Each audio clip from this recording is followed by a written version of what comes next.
Okay, take 3. I recorded 4 minutes of this video, and because I was flailing my hands around, I hit the space bar, and that stopped the whole process. And then I tried again, and then it crashed. So fingers crossed this one works.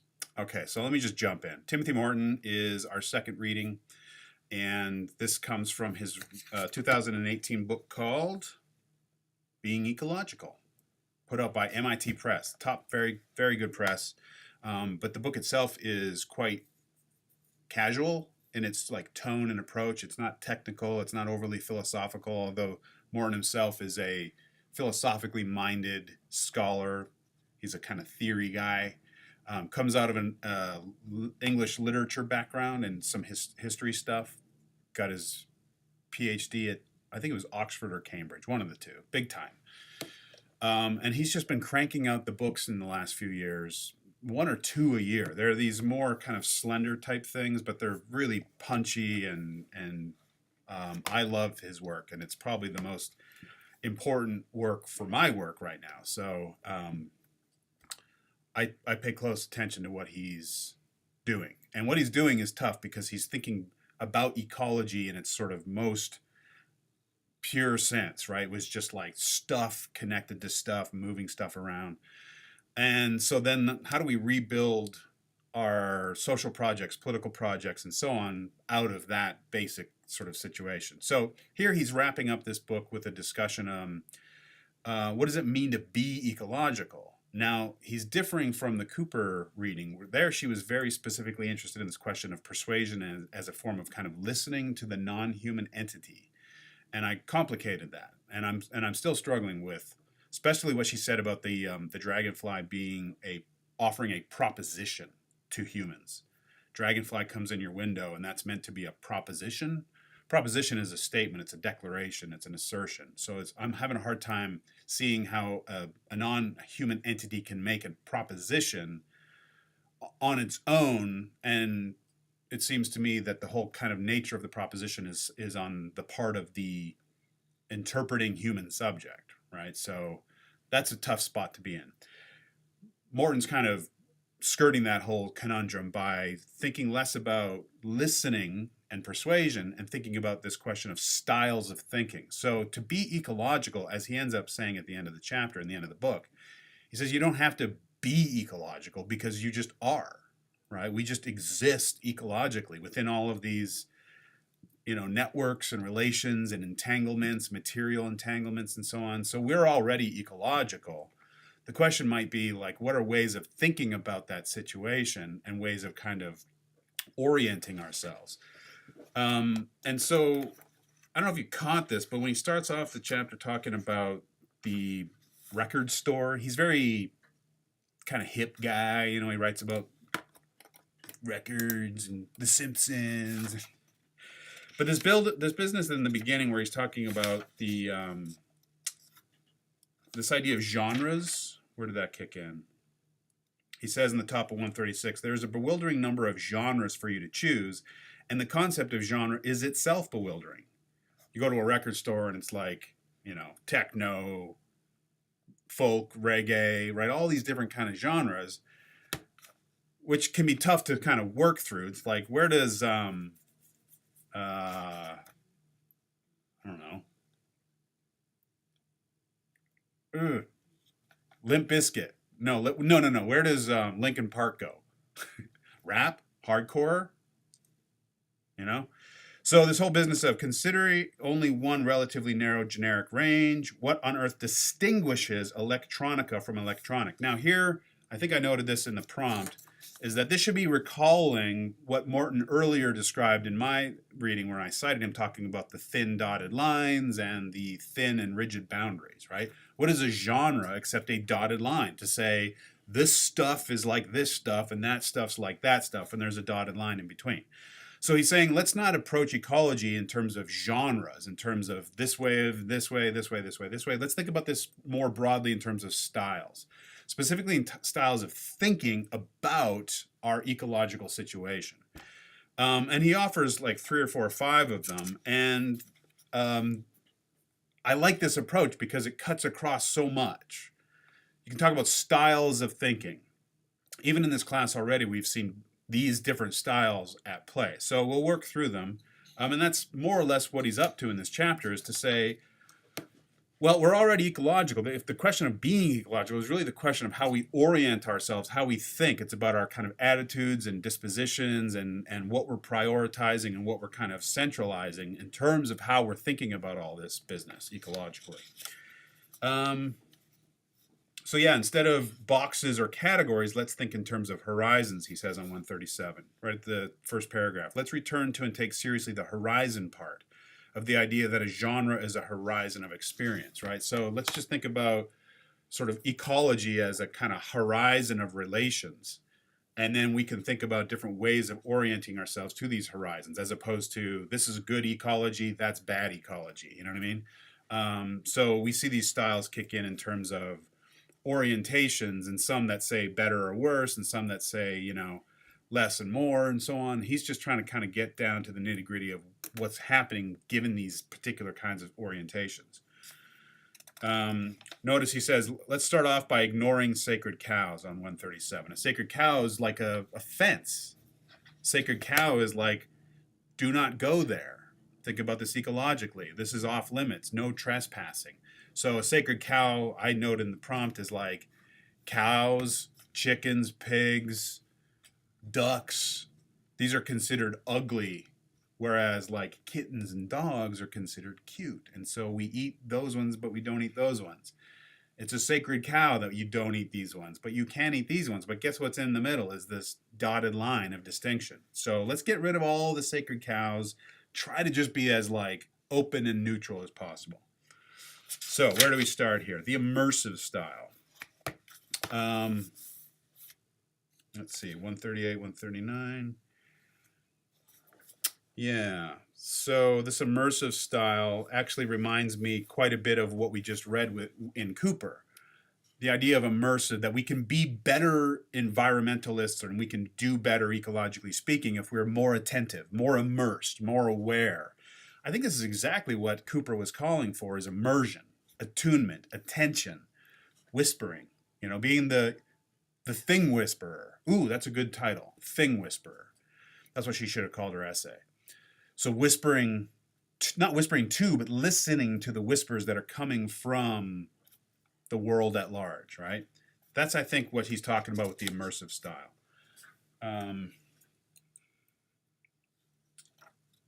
So he says in the bottom, this idea of ambiance. There was a pretty important book that came out in rhetoric a couple years ago called Ambient Rhetoric, and it was, again, trying to think about rhetoric's all around us. It's in the air, it's in our built environments, and so rhetoric is kind of ambient in the sense that it surrounds and sweeps us all up. It's in the books, it's in the music, it's in the smells, it's in the air kind of thing. This is this idea of like we can be better attuned to the rhetoricity of the ambiance if we attend, we listen, we're attuned to it, right? So I think that's what he means by the immersive style. And then he moves into the style of authenticity, which is the style of environmental writing that we're probably most familiar with. Nature writing, or environmentalist discourse. This idea of authenticity, right? And what's at the bottom of it is my authentic relationship to nature. So I've talked about those journals that I wrote about at the top of Turtlehead Peak. The theme of authenticity was hugely important, right? Having an authentic experience is going to the top of that peak. Looking down at the city with new, fresh eyes, having an authentically real, natural experience. Morton's idea is like, that's just a style. It's a certain kind of ecological relation. So he says on 142, I'm going to call this one the style of authenticity. According to this style, the most important thing is to be genuinely, authentically ecological.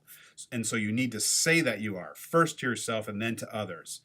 This idea of I love nature, and what we need to preserve is this kind of realness.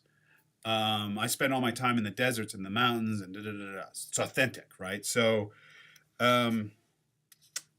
your shtick, this is top 133, your shtick is that you're the kind of person you insist who doesn't like sitting around in some darkened room with a laptop. No, you're the kind of person who likes to be out there roughing it in the desert or in the desert or whatever. Notice this is what is like 90% of all environmentalist discourse is this. He's calling it a style, the authentic style. So that's interesting. It's a certain kind of orientation. Third, we have the religious style. And this one's also quite interesting. So around 145, 146, 7. Notice at the top 146, he says, this mode becomes more and more popular every day, and its modus operandi becomes increasingly rabid. Social media, for instance, has become a place of ever-increasing judgmental differentiation. So this is more like apocalyptic, and it's more about sort of, this is true, that's bad, this is real, that's false. And he actually notes that, like, when we get into this kind of religious fervor of what's happening over there is evil and what we're doing here on our commune is sacred, we're in treacherous waters. Now, pay particular attention to what he says here at the bottom of 146 and top of 147. This is a common theme that we've been hitting this semester, and he's really drilling in on it hard here, this idea that there's no such thing as a way, right? So he says, the style is out of balance because the gaze that sees evil as a thing over yonder is exactly evil as such. Now think about that, right?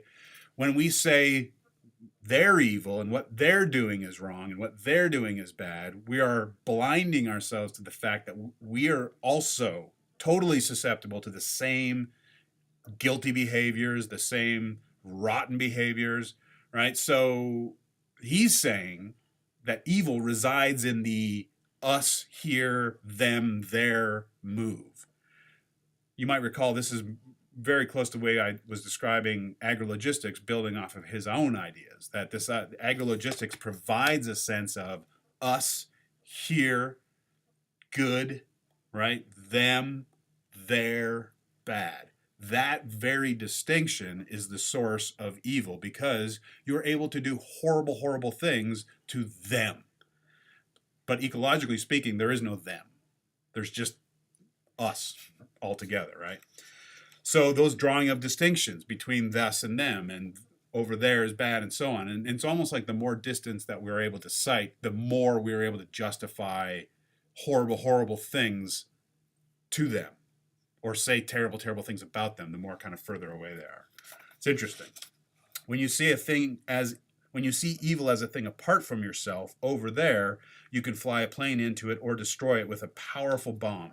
You can justify murder. Evil is the gaze that sees evil as a thing apart from me. Wow, that's quite an astonishing statement right there. So, bottom of that page 147, he says, the truly spiritual position is to realize that wherever evil is, it is an intrinsic aspect of oneself. There is no separation, no qualitative fundamental separation that's different from us, them, whatever, right? We're all just part of the stuff. So that's pretty wild. Let's see here, 13, okay. What's next? The efficient style. Now, this is the Eco Modernist Manifesto perfectly. This is what Burke is saying about the industrial bourgeois capitalist style or aesthetic, right? The efficient style. So this is great because this is another very dominant strain or style of being ecological that's paramount because it taps into sort of all of our technophilia, all of our ideas about, well, technology is going to save us if we just kind of manage things, right? So the efficient style says your ethical or political spectrum runs from efficiency to inefficiency. You value a smoothly functioning biosphere optimized for human existence without too much damage to other life forms. So sustainability is maybe the master trope of the efficient style because sustainability is all about, you know, keeping things just enough in balance so as they don't tip over too much. So efficiency is just sort of like status quo manageability, right? So at the bottom of 148, he says, the trouble is that since any geoengineering action affects the whole of the biosphere, there can be no reverse gear. This is unintended consequences. There's no way to check in advance exactly what will happen. So in China, the Chinese government actually shoots CO2 canisters up into the sky to actually get rid of smog. This is geoengineering, right? So using human inventions to engineer geological happenings. And it just was like, when I first learned about this, my jaw was hanging open for a week. I was like, wait, the Chinese government manipulates clouds, right? So his point is like, yeah, we use technology and our human inventions to like manage things all the time. And we do this without any kind of really strong sense of what might actually happen because of that, right? So that's the whole unintended consequence thing. Nevertheless, this is a very prominent style of being ecological. The Eco Modernist Manifesto was perfect, a perfect example of this, right? He says at the top of 150, governing or mastering through tracking, tacking, adhering to, such concepts also evoke fantasies of mastery. This idea of technical masteries is important. The idea is that one could get it right. So that's at the heart of the efficient style. Notice he says at the top of 151 that smooth functioning is always a myth. So the Eco Modernist Manifesto is all about smooth functioning. If we just get, enough technology, the right technology, and like everyone's happy, it's smooth functioning. Morton's basically like, no, it's a fantasy, always. So be aware. Now, that's it for the different styles, and he ends off with not a lot of like, here's how to go ahead now and be ecological. It's too big a question to kind of just end up saying like, now go do these 5 things and we're all going to be good, right? It's more about identifying these kind of patterns of thinking and orienting oneself in relation to one's environment. But what he does end up saying in terms of like what we might do to kind of move forward is quite the big blow here. On 152, he says, I think that ecological politics is about expanding, modifying, and developing new forms of pleasure, not restraining the meager pleasures we have already experienced because we only know thinking in ways that our current modes of doing these things allows. What would pleasure look like beyond the oil economy? Now, in a number of things I've written in the last few years and presentations I've given, I've often ended with the conclusion along the lines of like, if we want to kind of unwind some of the problems that we've created over the last 100 years, we need to really address this question of desire, because the big tropes of industry are convenience, convenience, convenience. So we engineer all of this garbage essentially to give ourselves things much more easily. But that very desire for convenience, I argue, needs to be rethought, right?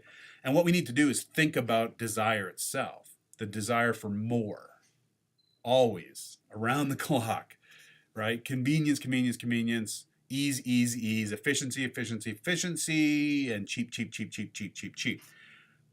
These seem like innately good things until we see the kind of broad-based consequences of just stuff clogging up the landscape and the air and all of the problems, right? So I've been making this argument for a while that we need to rethink desire itself, or we need to desire differently. And here he's saying the exact same thing, is that we need new forms of pleasure. And what would pleasure look like beyond the oil economy?